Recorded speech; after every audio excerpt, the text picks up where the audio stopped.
Welcome. Be sure to hit the subscribe button for more great read-alouds. Enjoy the story.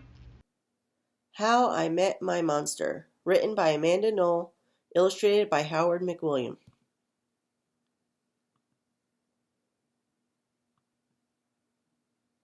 One night, when I reached under the bed for my truck, I found this note instead. Monsters, meet here for final test. Z. Ha! My parents were obviously trying to trick me into staying in bed. I didn't believe in monsters. So I crumpled the paper, grabbed my truck, and zipped over to my garage. I heard some creaking and rumbling, but I wasn't scared. Our house always made noises at night. But then a voice under the bed scolded, "Stop that stomach rumbling! The child will hear you!" Voices? Stomach rumbling? If this was part of my parents' trick, it was pretty cool. I peered into the inky blackness. 5 pairs of eyes blinked back. "See, now he knows we're here," the voice sighed. "One of you has broken monster rule number 1. Maintain the element of surprise." This is no trick, I thought. There are monsters under my bed. A long-necked yellow monster slid out, followed by 4 little monsters. "Rule number 2, the yellow one instructed. Never block the bed. All of you, scoot over." Hey, I realized, that one must be their teacher. I sat up straight, mesmerized by the monster parade shuffling across my bedroom. "That's better," the teacher monster said. "Access to the bed is clear. Now, who knows rule number 3?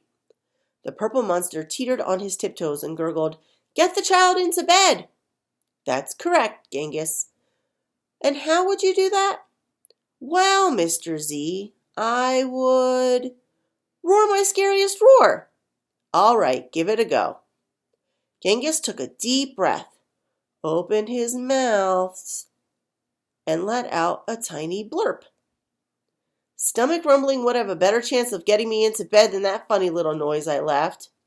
"The child is right," said Mr. Z, shaking his head. "That was not sufficiently scary. Genghis, I'm sorry. You're not the best monster for this child." There was some creaking as Genghis slunk beneath the bed. Before I could investigate where Genghis had gone, Mr. Z asked, "Now, who wants to try to get this child into bed?" The orange monster looked at the ceiling, and the red monster looked at the floor. Only the green one looked at me. First, he stared at my toes and started drooling. Then he took a step toward me, and I heard that rumbling noise again. I sprang into bed so he couldn't get my feet. Mr. Z blinked. "Very unconventional, Gabe. Your stomach gurgles seem to be what this child needs." What I needed was to be sure that little Gabe monster didn't eat my toes. "Right, you 3, the child is now in bed," said Mr. Z. "As every monster knows, the ultimate objective is rule number 4.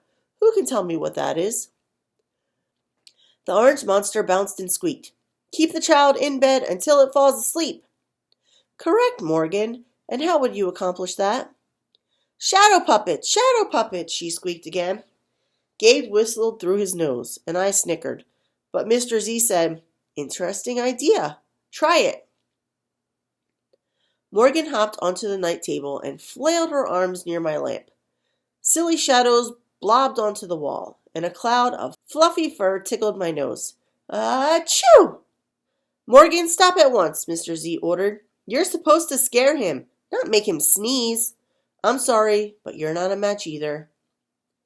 Morgan's arms flopped to her sides, and she scuttled under my bed. There was some more creaking, and Morgan was gone. After all that sneezing, I really needed a tissue.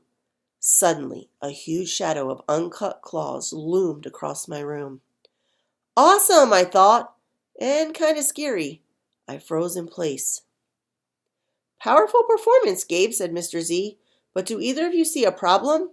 "Ooh, I know," chirped the red monster. "The child is out of bed again." "Correct, Abigail," Mr. Z continued. "And one of you must get him back in.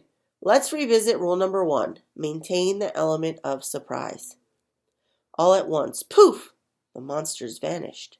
Then I heard more rumbling. Were they hiding in my closet making noises to scare me? Ha! No, it was only my stomach grumbling. All this excitement was making me hungry. I tiptoed past the closet and peeked out the door. So far, so good. No monsters. Then I stepped over the squeaky stair and sneaked down to the kitchen. As I reached into the pantry, I heard some chattering behind me. I sure hoped it wasn't that toe-loving Gabe. I yanked open the fridge. Ha! It wasn't Gabe. It was just the red monster shivering on the shelf. Found you, I laughed. Nice try, Abigail, said Mr. Z, but this isn't working. You're not the right monster for this child. But Mr. Z, she whined, it's not my fault he's not scared of me. I'm sorry, Abigail. Let's go. Abigail clumped behind Mr. Z. When I heard the creaking, I knew she was gone. I grabbed some crackers and headed upstairs, wondering if Gabe was gone too. I munched all the way down the hall and went into the bathroom to brush my teeth again. When I opened the door a minute later, Gabe was definitely not gone. He was right there, and he was huge. I charged into my room and slammed the door. When I leaped into bed, I knew my toes were safe. Phew! I was surprised to hear breathing under my bed, ragged breathing, and stomach rumbling. Hey, kid, Gabe growled. Good to see ya. I pulled my covers up tight. Now, if you don't mind, I'd like to start the evening with an ominous puddle of drool. I peeked over the edge of the bed. Green ooze spread soundlessly from underneath. Then the bed quivered as Gabe unfurled his spiky tail. Well, this looks quite promising, Mr. Z noted. When I heard some more creaking, I knew Mr. Z was gone. I was alone with Gabe. Gabe loomed over my bed and began sharpening his uncut claws on my bedpost. How'd you get so big? I gasped. Rule number 5, my friend, he explained. People food makes monsters grow, so thanks for the crackers. Got any toes I can munch? I scrunched in my feet so Gabe couldn't get them. This was way better than playing with trucks.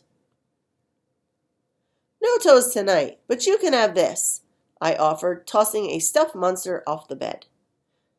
Gabe dove for it. His soft, comforting snorts filled the room as he snuffled the toy. I shivered. Kid, I think this is the beginning of a beautiful friendship. No other monster can scare me like you, I giggled. Gabe was the monster for me. His snorts and ooze were perfect. I yawned, then shivered again. I was asleep in no time.